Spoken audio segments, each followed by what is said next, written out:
Welcome to St John's as we have the last of the Advent updates and as we prepare for the great celebration of Christmas.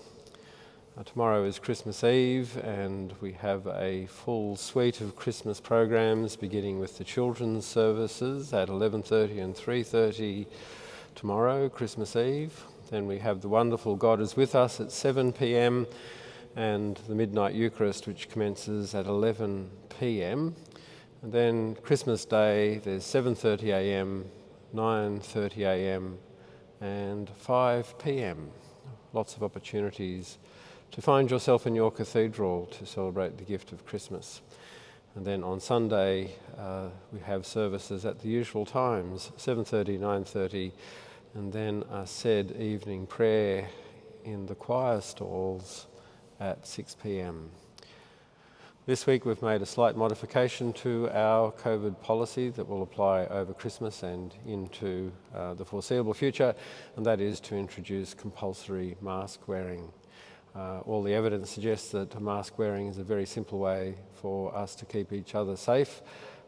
By wearing a mask, even a flimsy mask, we reduce the rate of COVID transmission by 50%.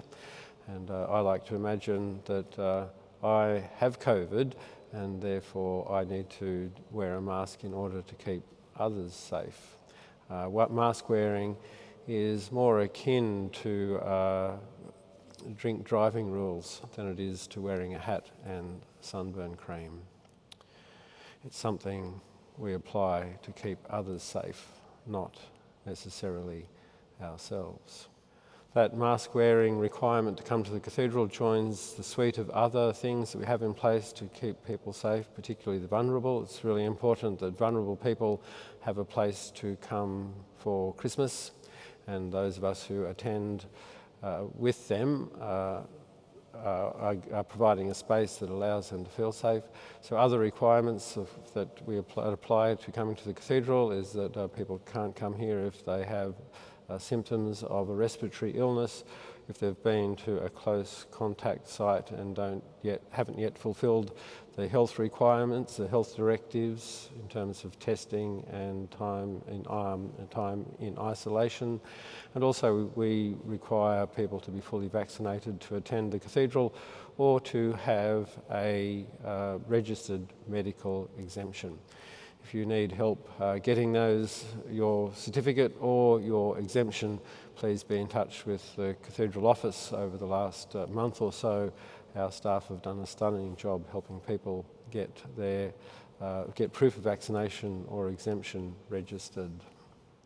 And because the cathedral is providing that safest place possible, we are attracting people who are coming from other places where full vaccination is not required, and that means that we as a church, the Anglican Church, are actually offering a smorgasbord of offerings for people. So there are places where the unvaccinated can attend Christmas services, and you'll find a list of some of those parishes on the community page of the cathedral website.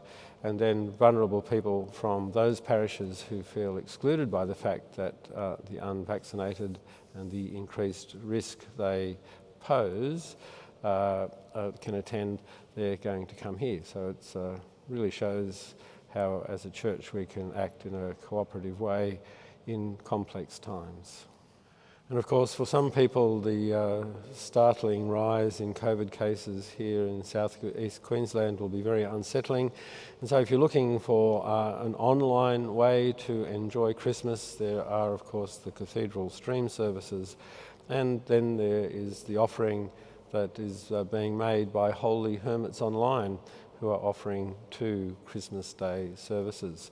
You'll find links to the Holy Hermits services and page on the What's On page and the Holy Hermits page of the Cathedral website.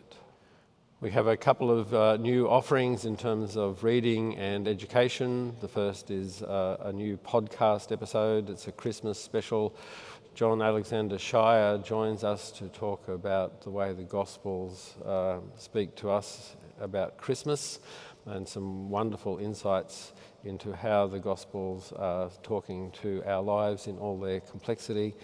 And the other offering is the latest edition of The Eagle, which fortuitously is looking at complexity and complexity theory, and is a good read during these days when we're actually facing a really complex situation with COVID. And that's one of the things about complexity, is that it can't be approached in a simplistic way. Often we hear very simplistic statements being made about COVID and how we should cope with it. It is, of course, a very complex situation because we don't know exactly how the virus will evolve or shape our social life, and into that complex mix is human behaviour, which always adds an interesting dynamic to any social situation. So have a look at The Eagle. It will help you see under what's happening as COVID unfolds. And you'll find online a version of The Eagle on the community page. The summer edition of Community Notices will also be available from Christmas Eve. It'll be available here in hard form. You'll also be able to find a copy on the community page of the Cathedral website. Many of our ministries take a break during January, so there are many of our activities won't resume until early February. The meditation group is only having 1 week off, so it will not be meeting on Tuesday of next week, but it will resume meeting the following week, and that will include a resumption of the meal before the meditation sessions.